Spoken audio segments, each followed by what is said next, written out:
بلوچستان کے شہر نصیر آباد سے گدروشیہ پوائنٹ کے نمائندہ ریاض احمد ماندائی کی رپورٹ کے مطابق بلوچستان گرینڈ الائنس کی جانب سے سرکاری ملازمین کے جائز حقوق کے حصول کے لیے ڈویژنل صدر عبداللہ بلوچ کی قیادت میں ایک احتجاجی ریلی نکالی گئی۔ ریلی کا آغاز ایریگیشن آفس سے ہوا جو پریس کلب ڈیرہ مراد جمالی پہنچی، جہاں احتجاجی مظاہرہ کیا گیا۔ احتجاجی ریلی میں گرینڈ الائنس سے وابستہ مختلف سرکاری محکموں کے ملازمین، عہدیداران اور کارکنان نے بڑی تعداد میں شرکت کی، جبکہ مختلف سیاسی جماعتوں کے نمائندوں نے بھی ملازمین کے مطالبات کی حمایت کرتے ہوئے احتجاج میں شرکت کی۔ مظاہرین نے اپنے مطالبات کے حق میں شدید نعرے بازی کی اور حکومت سے مطالبہ کیا کہ ملازمین کے جائز مسائل فوری طور پر حل کیے جائیں۔ مقررین نے پریس کلب کے سامنے خطاب میں کہا کہ سرکاری ملازمین اپنے حقوق کے لیے طویل عرصے سے جد و جہد کر رہے ہیں، لہٰذا حکومت کو چاہیے کہ ان کے مطالبات پر سنجیدگی سے غور کرے۔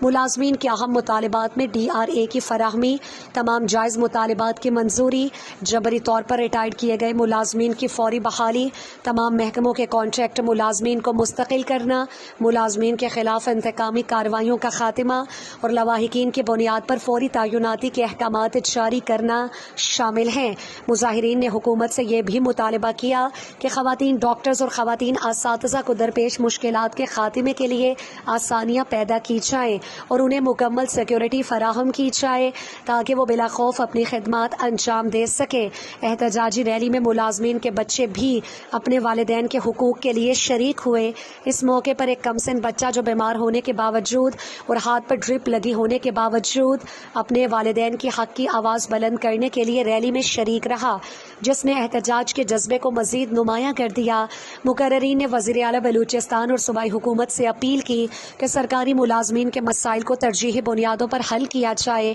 اور ان کے تسلیم شدہ مطالبات پر فوری عمل درآمد یقینی بنایا جائے تاکہ ملازمین میں پائی جانے والی بے چینی کا خاتمہ ہو سکے۔ گرینڈ الائنس کے رہنماؤں نے واضح کیا، اگر مطالبات تسلیم نہ کیے گئے تو ملازمین آئندہ کا لاہ عمل طے کرنے پر مجبور ہوں گے۔